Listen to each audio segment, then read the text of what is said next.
Imagine que você está na beira de uma pista em Heathrow ou Dubai. Ao longe, uma sombra começa a crescer, acompanhada por um zumbido de baixa frequência que faz seu peito vibrar.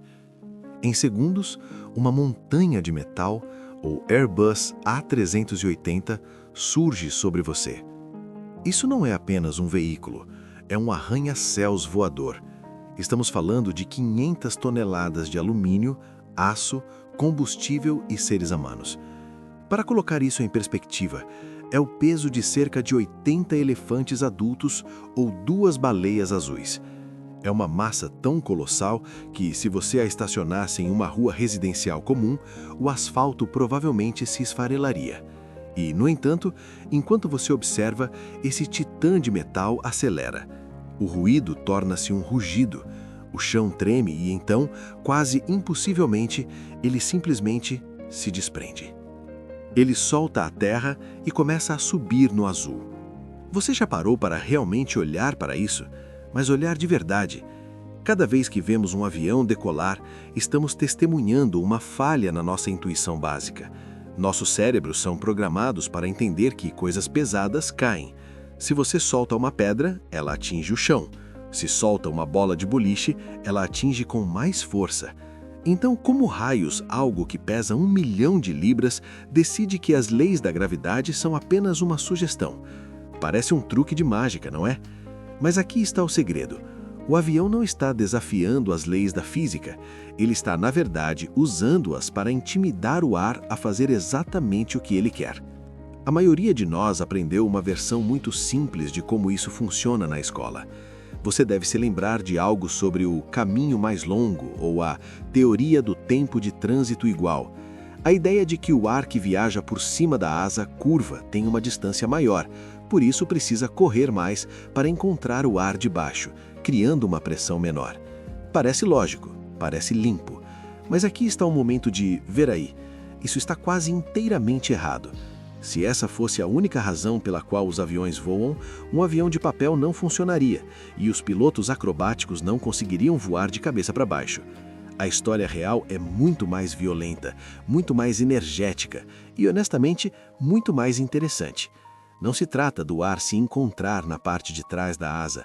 Trata-se de uma luta livre massiva e de alta velocidade entre uma máquina e a atmosfera. Para entender como esse monstro permanece lá em cima, temos que olhar para as 4 forças que lutam constantemente pelo destino da aeronave. Pense nisso como um cabo de guerra de 4 direções que nunca para. Você tem o peso puxando para baixo, tentando arrastar essas 500 toneladas de volta para a lama. Oposto a isso, você tem a sustentação, lift, a mão invisível que empurra para cima. Depois, você tem o arrasto, drag, que é o próprio ar agindo como um xarope espesso, tentando desacelerar o avião. E, finalmente, você tem o empuxo, thrust, a força bruta e explosiva dos motores empurrando o avião para frente. Quando um avião está cruzando confortavelmente a 10.000 metros de altitude, essas forças estão em um equilíbrio perfeito e delicado. Mas o verdadeiro milagre acontece na transição, aquele momento em que a sustentação finalmente vence o peso. Pense em colocar a mão para fora da janela de um carro enquanto dirige em uma rodovia.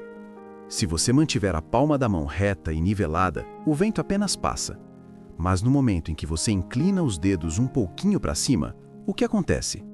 Seu braço inteiro é jogado para cima. Isso é o ângulo de ataque em sua forma mais simples. Você mudou a forma como o ar atinge sua mão.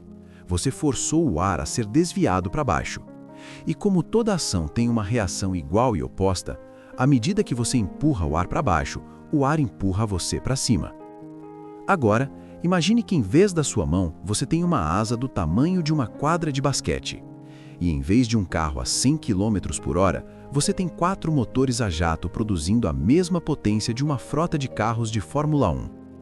Enquanto o avião avança pela pista, ele não está apenas se movendo através do ar, ele está colhendo o ar. As asas são moldadas de uma forma muito específica, um aerofólio, mas o formato é apenas metade da batalha. O verdadeiro segredo é a velocidade. O ar pode parecer nada quando você caminha pela sala de casa, Mas quando você o atinge a 300 km por hora, ele começa a se comportar como um fluido. Ele tem corpo, ele tem resistência. Os motores estão gritando, queimando galões de combustível a cada segundo, apenas para empurrar essa estrutura massiva através desse xarope invisível, rápido o suficiente para criar pressão. Quando o piloto puxa os controles, o nariz do avião sobe. Este é o momento da verdade. Ao aumentar o ângulo de ataque, as asas apresentam subitamente a sua parte inferior ao vento impetuoso. O ar atinge a parte de baixo da asa e é forçado para baixo. Mas algo ainda mais incrível acontece no topo. Como o ar é pegajoso em altas velocidades, um conceito que os cientistas chamam de efeito Coanda, ele abraça a curva da parte superior da asa e é chicoteado para baixo ao sair da borda traseira. Isso é a deflexão para baixo, downwash. Este é o momento da revelação. Para permanecer no ar, um avião de 500 toneladas precisa empurrar continuamente 500 toneladas de ar para baixo a cada segundo. É como um nadador empurrando a água para baixo para manter a cabeça acima da superfície. Só que o avião faz isso em uma escala difícil de processar. Ele não está apenas flutuando, ele está literalmente apoiado em uma coluna de vento redirecionado. Mas por que voar tão alto? Por que esses gigantes sobem para onde o ar é tão rarefeito que você nem conseguiria respirar? Parece contraintuitivo. Se o ar é o que mantém você lá em cima, você não deveria querer ficar onde o ar é mais denso? Bem, aqui está a troca. O ar denso oferece ótima sustentação, mas também cria um enorme arrasto. É como tentar correr dentro de uma piscina.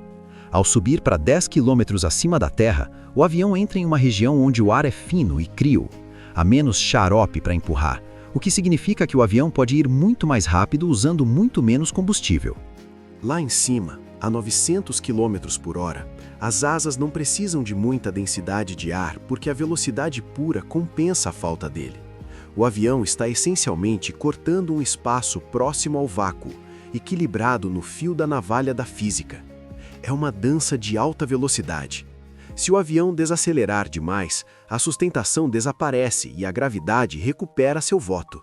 Se for rápido demais, o estresse estrutural se torna um pesadelo.